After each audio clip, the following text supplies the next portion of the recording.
தமிழ் பேசும் அனைத்து நல்ல உள்ளங்களுக்கும் வணக்கம். நான் உங்கள் Prabhu. Techprabu யூடியூப் சேனலில் இன்றைக்கி நம்ம பார்க்க போகிற வீடியோ என்ன அப்படின்னு பார்த்தீங்கன்னா, அதாவது எல்இடி எல்சிடி டிவியில் மிக முக்கியமான பங்கு வகிக்கக்கூடிய ஐசின்னு சொன்னால் இந்த டிசி டு டிசி ஐசியை சொல்லலாம். லாஜிக் போர்டுக்கு அடுத்து உள்ள எல்லா செக்ஷனுக்கும் வோல்டேஜை கொடுத்து கண்ட்ரோல் பண்ணுறது இந்த டிசி டு டிசி ஐசி தான். இந்த டிசி டு டிசி ஐசி கம்பெனிக்கு கம்பெனி மாறுபடும், பின் கான்ஃபிகரேஷன் மாறுபடும், பட் இதோட ஆப்ரேஷன் எல்லாமே சேம் தான். ஸோ இந்த டிசி டு டிசி ஐசி பற்றின முழு டீட்டெயிலையும் இந்த வீடியோவில் நம்ம பார்க்க போகிறோம். ஸோ இந்த வீடியோவை ஸ்கிப் பண்ணாமல் கடைசி வரைக்கும் பாருங்கள் ஃப்ரெண்ட்ஸ், கண்டிப்பாக உங்களுக்கு பயனுள்ளதாக இருக்கும். அதுக்கு முன்னாடி நம்ம சேனல் நீங்கள் இன்னும் சப்ஸ்கிரைப் பண்ணல அப்படின்னா கீழே இருக்கிற ரெட் கலர் சப்ஸ்கிரைப் பட்டனை கிளிக் பண்ணி சப்ஸ்கிரைப் பண்ணிக்கோங்க.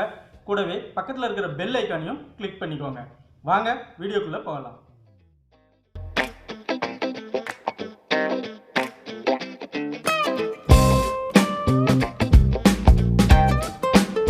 ஓகே, டிசி வோல்டேஜையே ஏன் திரும்பவும் டிசி வோல்டேஜாக மாற்றணும்? அதாவது நம்ம எல்லாருக்கும் தெரிஞ்ச விஷயந்தான், நம்ம ஸ்கேலார் போர்டில் ஒவ்வொரு ஐசிக்கும் வேறு வேறு வோல்டேஜ் தேவைப்படும். ஸோ 12 வோல்ட் டிசியை இன்புட்டாக வாங்கி அதை பலவிதமான டிசி அவுட்புட் வோல்டேஜாக மாற்றி தர்றது தான், அதாவது 3.3 வோல்ட், 1.8 வோல்ட், 5 வோல்ட் இந்த மாதிரி மாற்றி ஒவ்வொரு செக்ஷனுக்கும் வோல்டேஜை டிஸ்ட்ரிபியூட் பண்ணுறது தான் இந்த டிசி டு டிசி ஐசியோடைய வேலை. இந்த ஐசி சில டிவியில் டிகான் போர்டில் இருக்கும், சில டிவியில் ஸ்கேலார் போர்டில் இருக்கும். இந்த டிசி டு டிசி ஐசியில் நிறைய டைப் இருக்குது. G5562A, 68661AA Q, maths 17113, CM502, SM4053 இந்த மாதிரி நிறைய டைப் இருக்குது. இதில் நம்ம அதிகப்படியாக பயன்படுத்தக்கூடிய ஐசி 6861AA Q, G5562A இந்த ரெண்டு ஐசியும் தான் நம்ம அதிகமாக பயன்படுத்துகிறோம். இந்த ரெண்டு ஐசியும் சேம் பின் கான்ஃபிகரேஷன், சேம் அவுட்புட் வோல்டேஜ் எல்லாமே சேம் தான். ஸோ இதை நம்ம போர்டில் உள்ள 6861AA Q இந்த ஐசியில் ப்ராப்ளம் அப்படின்னா G5562A என்ற ஐசியை நம்ம பயன்படுத்திக்கலாம். இந்த ஐசி 48 பின் கொண்ட ஐசி. இதில் முக்கியமான பின்னை மட்டும் இப்போ நம்ம பார்க்கலாம். ஓகே, இப்போது இந்த ஐசி எப்படி ஒர்க் ஆகுது அப்படின்றத பார்க்கலாம். இந்த ஐசி ஒர்க் ஆகிறதுக்கு ஒரு ஆப்ரேட்டிங் வோல்டேஜ் தேவை. ஸோ அந்த வோல்டேஜை மெயின் போர்டிலேருந்து எல்விடிஎஸ் கேபிள் மூலியமாக நம்ம இந்த ஐசிக்கு கொடுக்குறோம். அதாவது இந்த ஐசியோடைய ஆப்ரேட்டிங் வோல்டேஜ்னு பார்த்தோன்னா 8 வோல்ட்லேருந்து 12 வோல்ட் வரைக்கும் இதோடைய ஆப்ரேட்டிங் வோல்டேஜ் இருக்கும். இந்த 12 வோல்ட் இன்புட் இந்த ஐசியுடைய 20, 17, 16 இந்த 3 பின்னுக்கும் இன்புட்டாக போகுது. அப்படி இன்புட்டாக வந்ததுக்கப்புறம் இந்த 14, 13 இந்த 2 பின்னுலையும் பார்த்தீங்கன்னா இந்த ஐசிக்குள்ளேயே எல்டிஓ இருக்கும். அந்த எல்டிஓ மூலிமா 3.3 வோல்டேஜாக கன்வெர்ட் ஆகி இந்த காயிலுக்கு போகுது இந்த டயோடோடைய உதவினால். அடுத்து இந்த 12 வோல்ட்டு ஏவிடிடி வோல்டேஜ் ப்ரொவைட் பண்ணுறதுக்காக இந்த L1 என்ற காயில் மூலிமா, இந்த D1 என்ற டயோடு மூலிமா இந்த ஃபெட்டோடைய சோர்ஸுக்கு போகுது. அடுத்து நம்ம பேனலில் இந்த மாதிரி 2 காயில் இருந்துச்சு அப்படின்னா அது 12 வோல்ட் போர்டு அப்படின்னு அர்த்தம். இல்லை ஒரு காயில் மட்டும், அதாவது இந்த ஏவிடிடி வோல்டேஜ் ஜென்ரேட் பண்ணுறதுக்கு மட்டும் இருந்துச்சு அப்படின்னா அது 5 வோல்ட் இல்லைனா 3.3 வோல்ட் போர்டு அப்படின்னு அர்த்தம். இப்போ இந்த 3.3 வோல்ட் இங்கே ஜென்ரேட் ஆகலை அப்படின்னா இந்த ஐசியில் ப்ராப்ளம் இருக்குது அப்படின்னு அர்த்தம். இந்த 3.3 வோல்ட் வந்து பார்த்திங்கன்னா டைரெக்டாக டிகான் ஐசிக்கு போகும். இது 3.3 வோல்ட்டாக இருக்கலாம், இல்லைனா 1.8 வோல்ட்டாக இருக்கலாம். டிகான் ஐசிக்கு போனதும் டிகான் ஐசியிலேருந்து இந்த டிசி டு டிசி ஐசிக்கு ஒரு எனேபிள் வோல்டேஜ் வரும். இந்த ஐசியோடைய 9th பின்னுக்கு ஒரு எனேபிள் வோல்டேஜ் வரும்.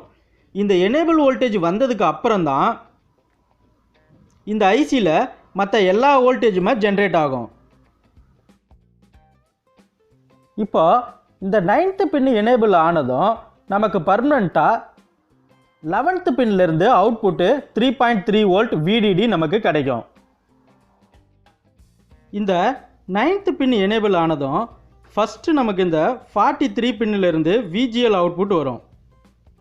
இதில் இந்த 43 பின்னில் பார்த்தீங்கன்னா DRVN அப்படின்னு இருக்கு. இது வந்து பார்த்திங்கன்னா டிரைவ் நெகட்டிவ் வோல்டேஜ் அப்படின்னு அர்த்தம்.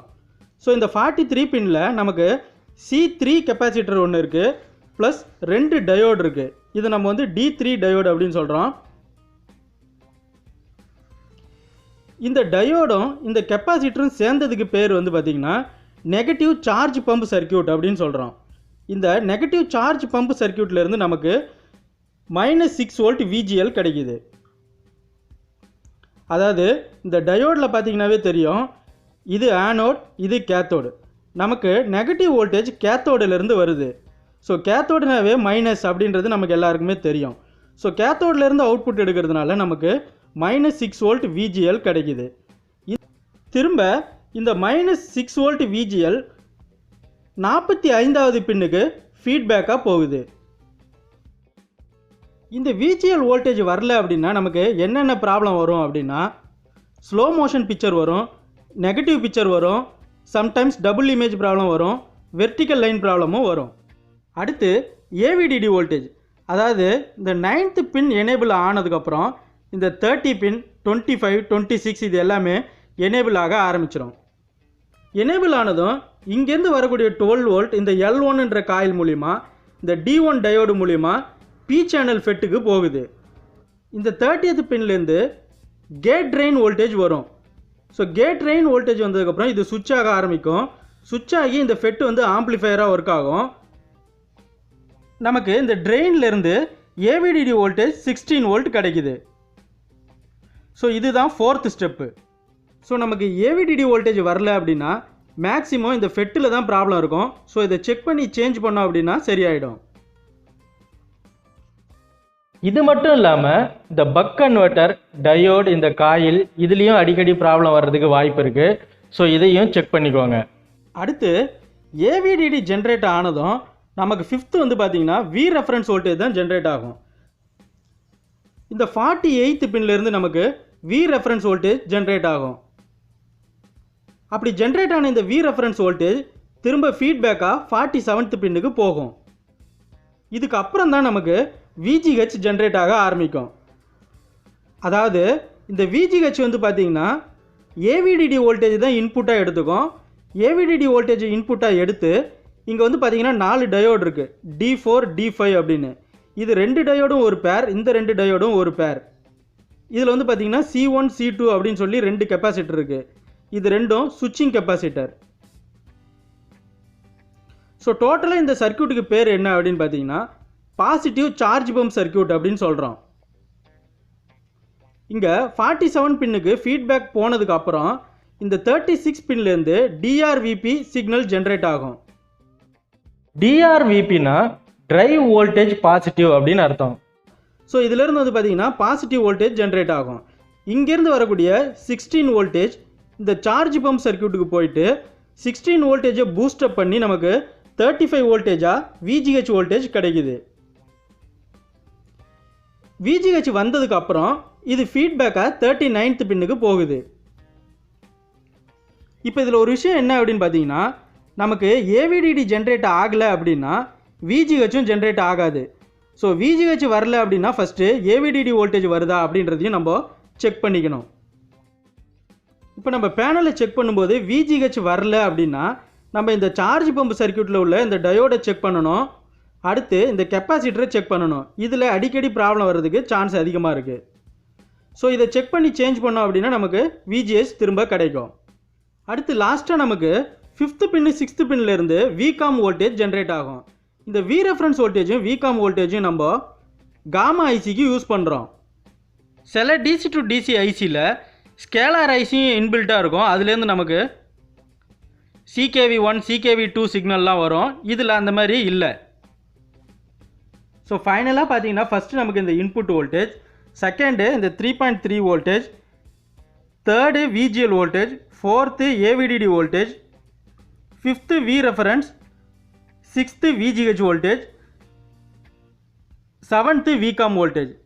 இந்த ப்ரொசீஜரில் தான் நமக்கு வோல்டேஜ் ஜென்ரேட் ஆகும். என்ன ஃப்ரெண்ட்ஸ், இந்த தகவல் உங்களுக்கு பயனுள்ளதாக இருந்திருக்கும் அப்படின்னு நான் நம்புகிறேன். இந்த தகவல் உங்களுக்கு பயனுள்ளதாக இருந்துச்சு அப்படின்னா லைக் பண்ணுங்கள், ஷேர் பண்ணுங்கள், கமெண்ட் பண்ணுங்கள், மறக்காமல் சப்ஸ்கிரைப் பண்ணுங்கள். மேலும் இது போன்ற பல பயனுள்ள தகவல்களுடன் நாம் அடுத்த வீடியோவில் சந்திக்கலாம். நன்றி, வணக்கம்.